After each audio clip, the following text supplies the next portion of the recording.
నమస్కారం వార్తలకు స్వాగతం. ముందుగా ముఖ్యాంశాలు. Ambati Rambabu press meet, TDP నేతలపై ఫైర్. కాంగ్రెస్ మంత్రుల మీడియా సమావేశం, పలు అంశాలపై చర్చ. మంత్రి కోమటిరెడ్డి వెంకటరెడ్డి ప్రెస్ మీట్ నిర్వహించారు. ఈ సందర్భంగా పలు అంశాలపై ఆయన మాట్లాడారు. 99.9% అయిపోయింది ధాన్యం. మూడో రోజే అకౌంట్లో డబ్బులు వేసాం.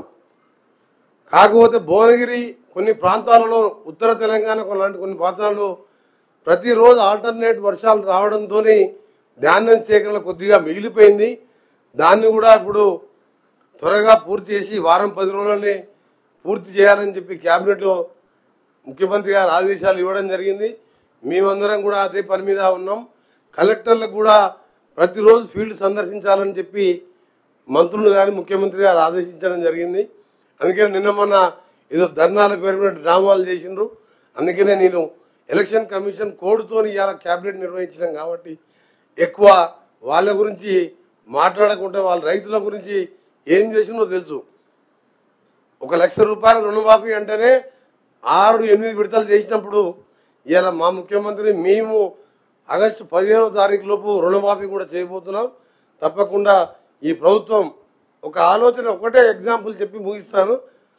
అమ్మ ఆదర్శ పాఠశాల పేరు మీద ఇవాళ ప్రభుత్వంలో ఈ 10 సంవత్సరాల్లో దాదాపు 5,600 ప్రభుత్వ పాఠశాలలు మూతబడి ఒక్క టీచర్ డిఎస్సి నోటిఫికేషన్ లేకుండా ప్రైవేట్ స్కూళ్లకు అప్పులపాలై ఉపవాసాలు ఉండి పేదవాళ్ళు ప్రైవేట్ స్కూళ్ళల్లో చదివించుకున్నాయి.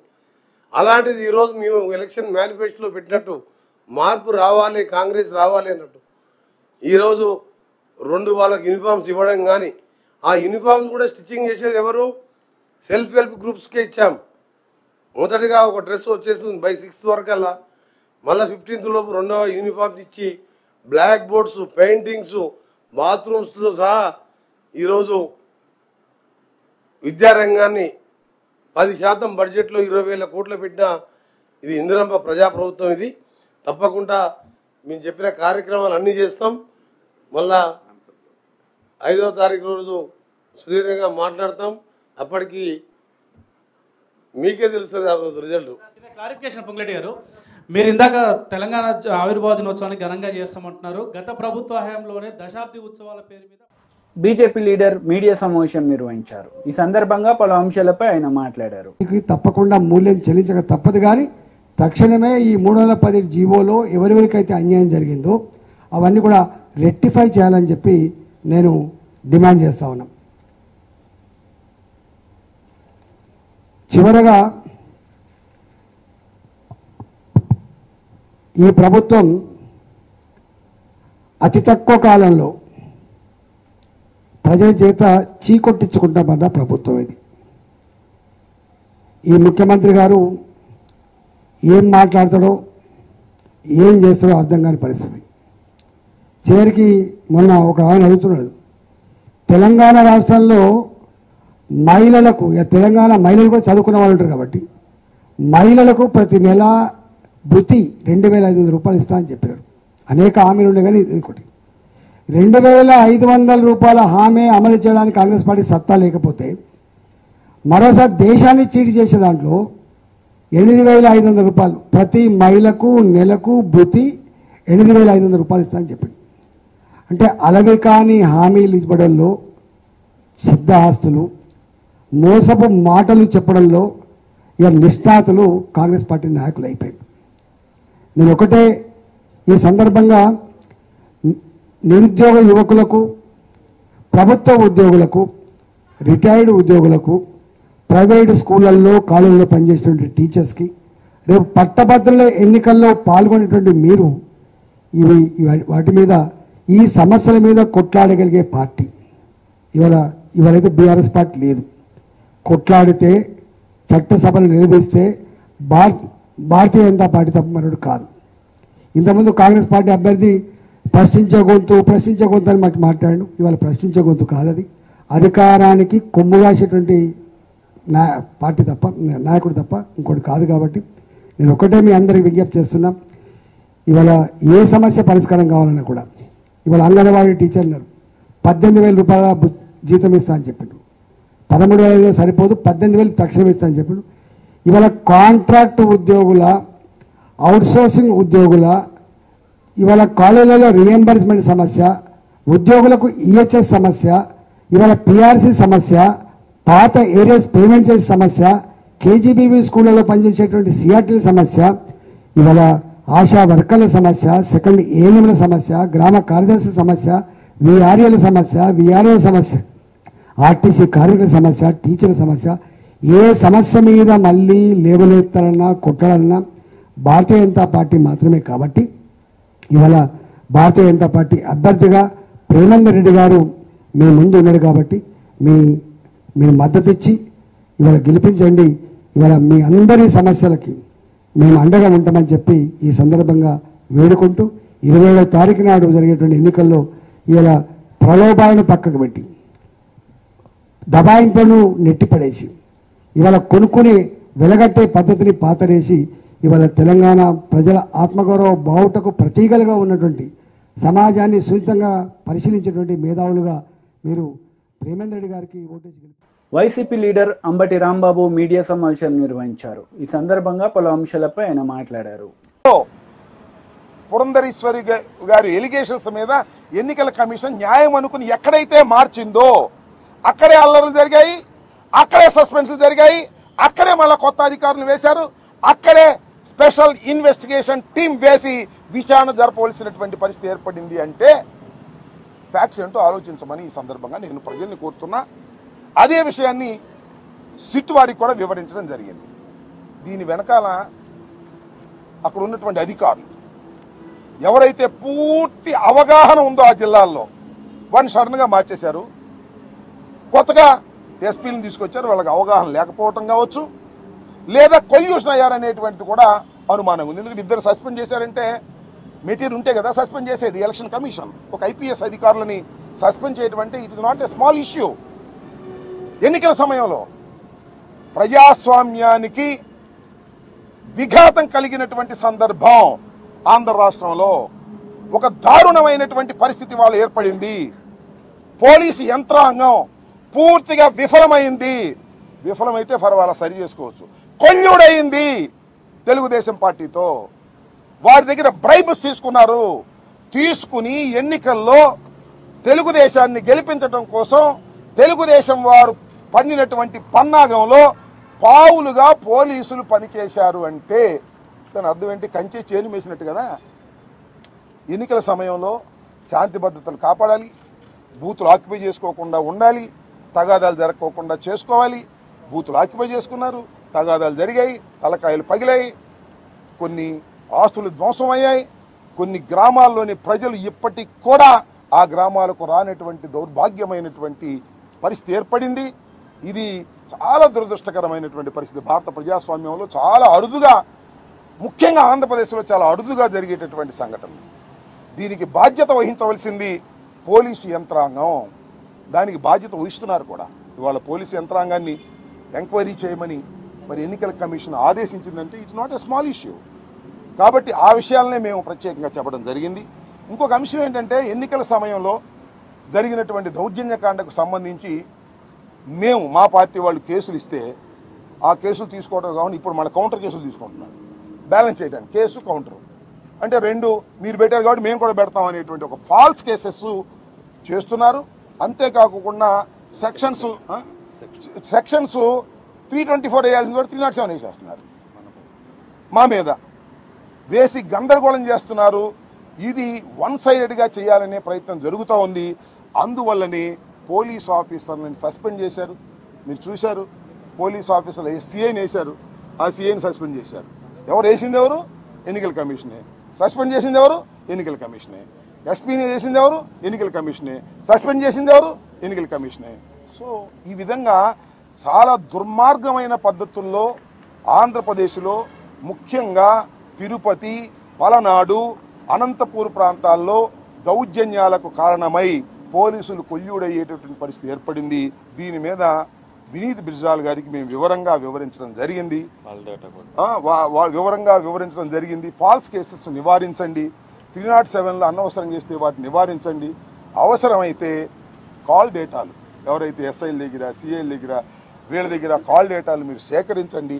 సేకరిస్తే ఎవరెవరు ఏమేమి మాట్లాడారు, ఆ సమయంలో మాట్లాడకూడని వ్యక్తులు ఎవరు మాట్లాడారు. ఫర్ ఎగ్జాంపుల్ నేను ఎస్పీతో మాట్లాడతాను, నా ప్రత్యర్థి ఉంటాడు ఎస్పీతో మాట్లాడతాను. వీళ్ళు కాకుండా బయట నుంచి ఎవరైనా మాట్లాడారా, ఎవరైనా మేనేజ్ చేశారా, ఇవన్నీ కూడా పోలీసు వారు దృష్టి పెడితే పోలీసు వారు ఏమి చేశారనేది చాలా స్పష్టంగా అర్థమవుతుంది. కాబట్టి దీని మీద థరో ఎంక్వైరీ చేసి కాంగ్రెస్ నేతలు మీడియా సమావేశం నిర్వహించారు. ఈ సందర్భంగా పలు అంశాలపై వారు మాట్లాడారు. సేఫ్టీ అథారిటీ వాళ్ళ సూచనల మేరకు రైతులు ఇబ్బంది పడకుండా ఉండే విధంగా, రైతులకు నష్టం కలగకుండా ఉండే విధంగా ఏ మాత్రం అవకాశం ఉన్నా వారి సూచనలు సలహాల మేరకు టెంపరవరీగా నామినల్ ఎక్స్పెండిచర్తో చిన్న రింగ్ బండి లాంటిది కాకుండా ఈ రాక్తో ఒకటి రాక్ ఫార్మేషన్తో చేసేది ఉంటుంది. దాన్ని ఏర్పాటు చేసి దాంతో చేయడానికి ఫీజిబిలిటీ ఉంటుందేమో అని ఒకసారి స్టడీ చేయమని చెప్పడం జరిగింది.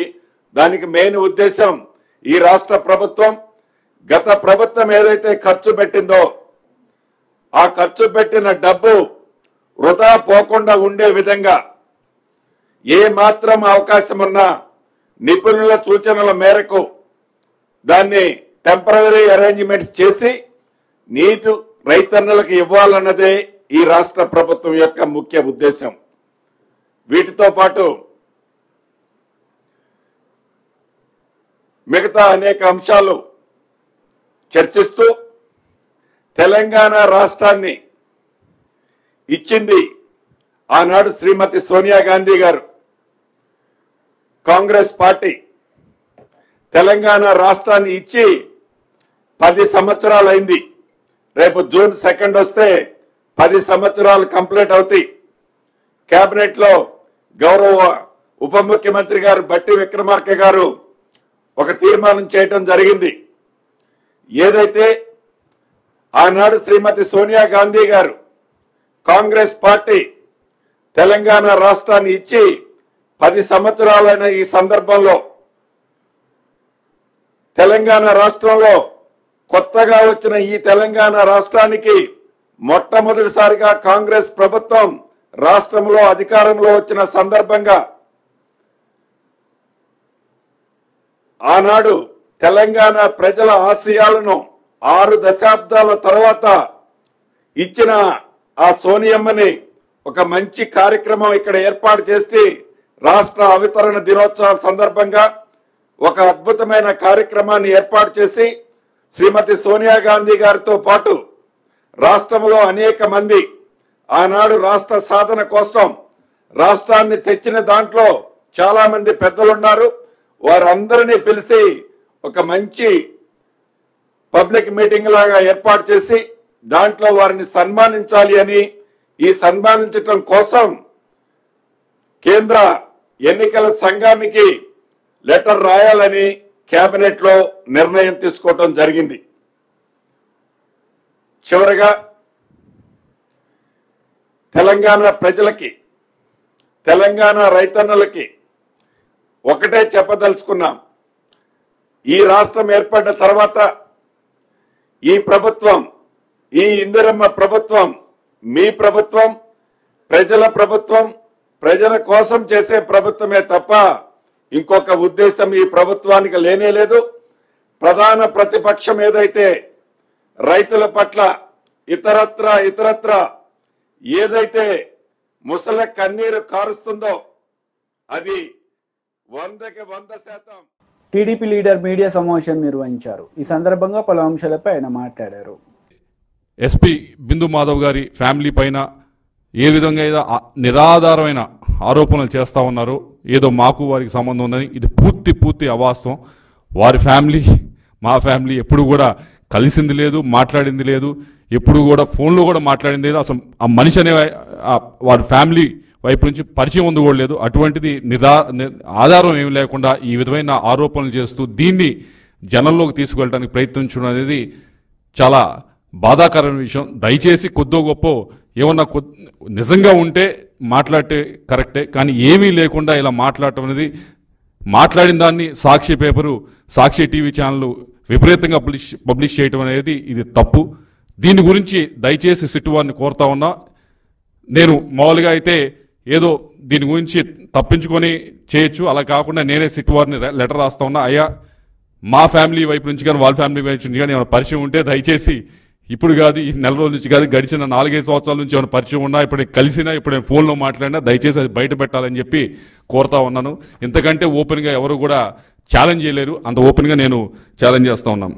రెండోది చెప్తా ఉంది ఏమిటంటే, ఏదో మాకు ఆ రోజు ఎలక్షన్ రోజు పోలీసుల వైపు నుంచి ఇదిగోండి టీడీపీ చెప్పినట్లు ఆడిందని చెప్పి ఏదో కథనం, పల్నాడులో హింసకు పోలీసులే కారణం అని, అట్టడుగున టీడీపీకి సహకారం అని చెప్పి ఒకరోజు ఇలా వివిధ ఆర్టికల్స్ని పబ్లిష్ చేయడం జరిగింది. అయ్యా, మేము ఎలక్షన్స్కి 15-20 రోజుల ముందే దానికి సంబంధించిన ఆఫీసర్స్ అందరికీ కూడా ఎస్పీ గారు, ఐజీ గారు అందరినీ కూడా కలిసి మా వైపు నుంచి ఒక లెటర్ ఇవ్వడం జరిగింది. ఇదిగోండి మేము ఐడెంటిఫై చేసిన ఈ 140 నుంచి 150 సెన్సిటివ్ బూత్స్, ఇది ఓపెన్ లెటర్, ఇదేమి దాచేది కాదు, మీరు చెక్ చేసుకోవచ్చు. ఇది నేను పబ్లిక్గా మీడియాకు కూడా ఇస్తున్నాను, యూ క్రాస్ చెక్ ఇట్. 140 నుంచి 150 బూత్స్ ఉన్నాయి, మొత్తం సెన్సిటివ్ బూత్స్ మా పార్లమెంట్లో.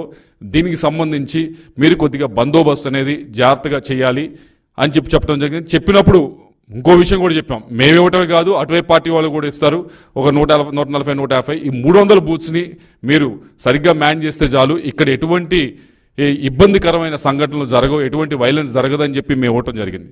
ఆ 140, 150 బూతులకు సంబంధించి ఏ విధంగా బందోబస్తు పెట్టారు, ఏదో ఎటువైపు నుంచి చెప్తా ఉంది ఏంటంటే మాకు సంబంధించిన మాకు ఫేవరబుల్గా ఉన్న బూత్స్లో ఏమైనా తక్కువ పెట్టారు, వాళ్ళకి ఫేవరబుల్గా ఉన్న బూత్స్లో ఏమైనా విపరీతంగా పెట్టారని చెప్పి మరొక ఆధారం లేని ఆరోపణలు చేస్తూ ఉన్నాను. దానికి సంబంధించి కూడా ఏదైతే మేము మా బూత్ ఏజెంట్స్ అడగడం జరిగింది, అయ్యా మీరు బూత్లో కూర్చున్నారు, ఈ బూత్లో కూర్చున్నప్పుడు మనకి కొద్దిగా ఇబ్బందికరంగా మనకి అన్ఫేవరబుల్గా ఉన్న బూత్స్ లిస్ట్ ఏదైతే మనము ఇక్కడ సెన్సిటివ్ బూత్స్ అని మనం ఐడెంటిఫై చేసామో ఆ బూత్స్లో ఉన్న సెక్యూరిటీని ఒకసారి మీరు లిస్ట్ ఇవ్వండి అని చెప్పి వాళ్ళు అడగడం జరిగింది. ఎంతమంది ఉన్నారు, ఎంతమంది పోలీసులు ఉన్నారు, ఎంతమంది సిఆర్పిఎఫ్ ఉన్నారని చెప్పి మీరు కావాలంటే చెక్ చేసుకోవచ్చు. ఇది కూడా పబ్లిక్గా నేను పెడతా ఉన్నా. అంటే బూత్లో ఏజెంట్స్ కాబట్టి ఇచ్చింది ఒక 5-10% కొద్దిగా అటు ఇటు డిస్క్రిపెన్సీ ఉండొచ్చు, కానీ దాదాపుగా ఇది ఏదైతే నిజంగా అక్కడ సెక్యూరిటీని ఏర్పాటు చేశారో దాని డేటాని ఇక్కడ మా వాళ్ళు చూసిన డేటాని ఇక్కడ పెడతా ఉన్నాం. కాబట్టి దీన్ని కూడా ఒకసారి వెరిఫై చేసుకోండి. దీన్ని వెరిఫై చేసుకున్న తర్వాత మీకు తప్పకుండా అర్థమవుతుంది.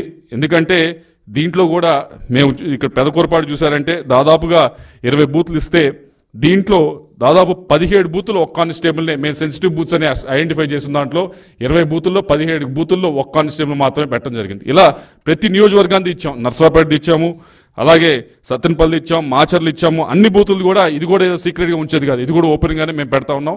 ఇది కూడా దయచేసి మరొకసారి సిట్ వారిని కోరుతా ఉన్నాం, ఇది కూడా వెరిఫై చేయండి. ఇది కూడా మేము ఇచ్చిన లెటర్కి ఏమన్నా అనవసరంగా ఎక్కువ మీరు అనుకున్న విధంగా మాకు ఫేవర్ చేశారు అనుకుంటే కనుక దీన్ని కూడా దయచేసి బయట పెట్టాలని చెప్పి మేము సిట్ వారిని కోరుతా ఉన్నాం. అలాగే మూడో ఆరోపణ ఏమిటంటే పోలింగ్ రోజు మాకేదో మా కన్నుసన్నలు ఏదో జరిగింది, మేమేదో చాలా ఇన్ఫ్లుయెన్స్ చేసామనే ఒక ఆరోపణ చేస్తూ ఉన్నారు. దాని గురించి కూడా సిట్ వారిని దయచేసి వెరిఫై చేయమంటా ఉన్నాం. నేను ఐఎమ్ రెడీ టు గివ్ నా ఫోన్ డేటా ఇవ్వడానికి నేను రెడీ, కావాలంటే నా డివైస్ ఇవ్వడానికి కూడా రెడీ. మా వైపు నుంచి ఏ విధమైన ఏ ఆఫీసర్కైనా ఏ స్థాయి ఆఫీసర్కైనా ఫోన్లు చేసి మా వైపు నుంచి మేమేమన్నా అన్డ్యూ రిక్వెస్ట్ అడగకూడని రిక్వెస్ట్లు ఏమైనా అడిగితే తప్పకుండా దాన్ని బయట పెట్టాలని చెప్పి సిట్ వారిని కోరుతా ఉన్నాం.